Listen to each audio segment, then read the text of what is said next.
और आज इस देश में सबसे बड़ा दुख ये हो गया, ऐसा नहीं कि लोग आवाज नहीं उठा रहे, लोग आवाज उठा रहे हैं। आज सोशल मीडिया के दौर में जहाँ घर पे बैठ के युवा मोबाइल पे स्टोरी कर रहा है और आप इतनी संख्या में लोग बैठे हैं, ये छोटी बात नहीं।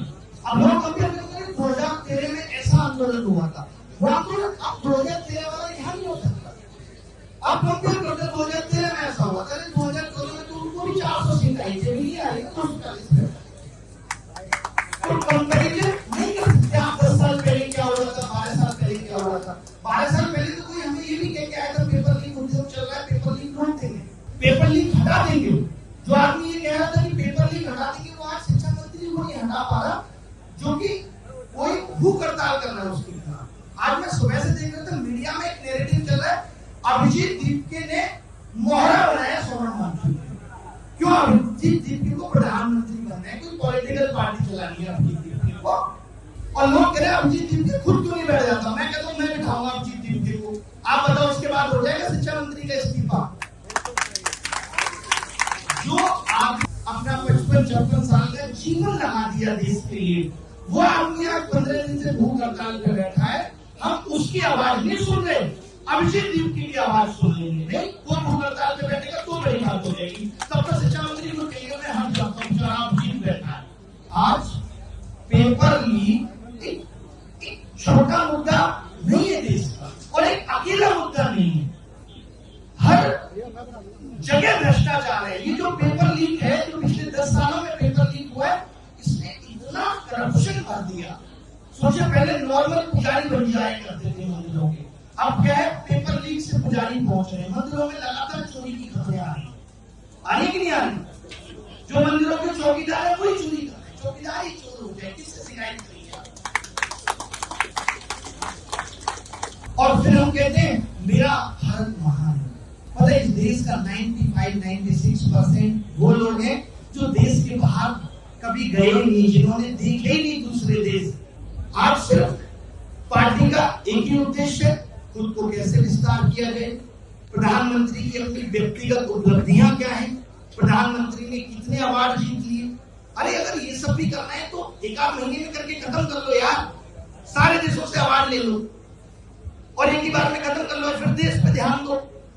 एक आदमी पेपर लीक पे बोलेगा, अरे इससे क्या हो जाएगा, प्रधान के इस्तीफा से क्या हो जाएगा। अगर यही हम सब आप लोग सोच लें कि कुछ होगा ही नहीं, हम सब भी आवाज उठाना बंद कर दें, तो कहां होगी भारत की स्थिति। सोचिए आप एक बात बताइए, आज सोशल मीडिया है, लोग बहुत जागरूक हैं, तभी तो ये सब चीजें पकड़ी जा रही है। अगर आप लोग जागरूक ना हो, आप भी इसी तरीके से अपनी आंखों पे पट्टी बांध लें, तो ना तो नींद चोरी बाहर आएगी, ना धुआं बाहर आएगा, ना पेपर लीक बाहर आएगा, कुछ बाहर ही नहीं आएगा। मैं तो ये मानता हूँ कि इस देश की मिट्टी में अभी भी बहुत अच्छे लोग बचे हैं, आज भी अच्छे लोग बचे हैं, तो आपके भविष्य के लिए अनशन पे बैठे हैं, सरकार का ध्यान आकर्षित करना चाहते हैं कि देश में गलत हो रहा है, लेकिन सरकार को नहीं।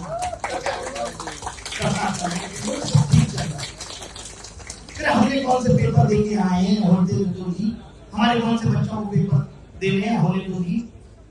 और हम तो कह के ही आए थे अपने गांव में कि 150 लोगों की भर्ती कराएंगे, तो हमें तो कराने ही पड़ेंगे पेपर लीक। आपको पता है यूपीएसआई का रिजल्ट आया कल, आपने देखा 400 नंबर में 385 कट ऑफ दिए भाई साहब यूपीएसआई की उत्तर प्रदेश सब इंस्पेक्टर बनने के लिए। 80 ऐसा लग रहा है जैसे इंटरनेशनल सिविल सर्विसेज का एग्जाम, 400 में 385। मैं बेचारे टीचर्स पे दया कर रहा था, वो टीचर ढूंढ के एक बच्चा ला रहा है, एक हमारा सेलेक्ट हुआ, एक बच्चा ला रहा है हजारों की वैकेंसी, टीचर को बच्चे नहीं मिल रहे, कौन सेलेक्ट हुआ पता ही नहीं चल रहा कौन सेलेक्ट हुआ। आपने देखा कि कोई प्लेटफॉर्म कह रहा हो कि हमारे 100 बच्चे भी हैं, कोई नहीं है। 400 में 385 कट ऑफ जाना भी पेपर लीक का एक हिस्सा है। या तो आप ठीक पेपर नहीं बना पा रहे, या आप ठीक सवाल नहीं पूछ रहे, या आप बैकडोर से लोगों को घुसा रहे हो। तो ये अकेले नीट पेपर की कहानी नहीं है, पेपर लीक से जुड़ा एक पूरा उद्योग है। मैं भी कल देख रहा था, एक पेपर की फॉर्म भरने की फीस 100 रुपए है, और कह रहे हैं इसमें कोई गलत सवाल आएगा तो आपको बताना होगा, उसका आपको 250 देना होगा। 100 रुपए फॉर्म फीस है, यानी ये 100 रुपए में पूरा एग्जाम करा के आपको मुक्त कर देंगे। लेकिन अगर आपने बताया कि इनका एक सवाल गलत है तो उसका 250 रुपए मांग। ये भ्रष्टाचार नहीं है, ये क्या है? और यहाँ 20 बच्चों की आत्महत्या हो गई। इतने सारे बच्चे आज भी पेपर लीक, सिलेक्शन ना होने की वजह से रो रहे, तड़प रहे। आपने देखा कभी प्रधानमंत्री का यूट्यूब डिस्ट्रिक्ट पे आया कि लिख देते कि मैं देश के युवाओं के साथ हूं?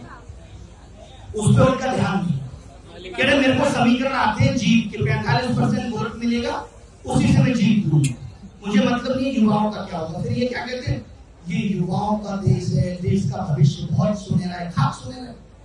मुझे ऐसा लगता है आजकल आप देखते हो कि सोशल मीडिया, इंस्टाग्राम पे रील आती है, एक बड़ा गंदा सा कमरा होगा, फिर उसमें 1.5 मिनट के अंदर वो कमरा पूरा विकसित हो जाता है, मोबाइल का हटेगा, लाइट सी जल जाएगी।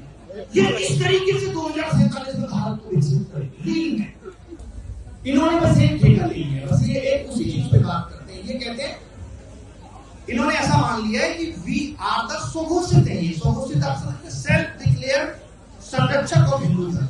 मुझे और आपको नहीं है हिंदू धर्म को संरक्षण की अनुमति नहीं है, क्योंकि we are not from BJP, हमें नहीं है ये। हम श्री राम बोलेंगे या बाकी के विपक्ष पार्टी के लोग श्री राम बोलेंगे, इनको उससे भी आपत्ति है। ये कहते हैं श्री राम ने बीजेपी की सदस्यता ली थी, हम नहीं बोल सकते। हम और आप हनुमान चालीसा पढ़ेंगे तो ये बोलते हैं कि ये आप ढोंग कर रहे हैं, और ये हनुमान जी को पतंग में बना के उड़ा देंगे, अपनी गाड़ी के आगे नचा देंगे, ये सही कर रहे हैं। आप पूछेंगे तो ये बोलेंगे हमारे अपने हैं हनुमान जी, हम कुछ भी करें, इनका सब अपना है।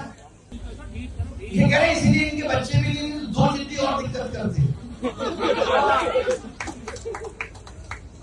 बहुत दुखद है। बिल्कुल बिल्कुल आप सही कह रहे हैं। मैं सच में बड़े दुख के साथ ये सब बातें बोल रहा हूँ। आज मेरे अंदर वो खुशी में देख रहा हूँ कि एक आदमी 15-16 दिन से 18 दिन से ये पार्टी PR चला रही है। बताए क्या, अब तमाम ऐसी वीडियो देखी है जिनकी बहुत बनती हुई कि वॉशरूम में जाके कुछ खा रहे हैं ताकि जनता का दिमाग बदल जाए। सोशल मीडिया का सबसे ज्यादा घटिया इस्तेमाल तो उन्होंने किया। आए सोशल मीडिया से, जिंदा सोशल मीडिया पे है, कोई आवाज उठाए तो उस आवाज को सोशल मीडिया से दबा देते। कल को देश में विकसित कर देंगे सोशल मीडिया पे, हमें दिखेगा यार भारत तो विकसित देश है। कोई बड़े बड़े लोग मिले, उनका हाथ पकड़ के उठा के बस फोटो खिंचाओ, फोटो बस एक काम है, फोटो खिंचाओ, फ्लाइट में चलो 2 फोटो खिंचाओ, उधर 2 फोटो खिंचाओ। यार एक आदमी एक टाइम के बाद बोर होता है, खास तौर से पुरुष से, आप में से भी बहुत लोग सेल्फियां नहीं लेते। यहाँ पे भी खड़े कई लोगों ने बहुत सालों से कोई फोटो वीडियो नहीं बनाई होगी, क्योंकि हमारी जिंदगी चंगासी नहीं है। इनकी इतनी चंगासी है कि लीन पे लीन बन रही है, हर छोटी बात पे लीन।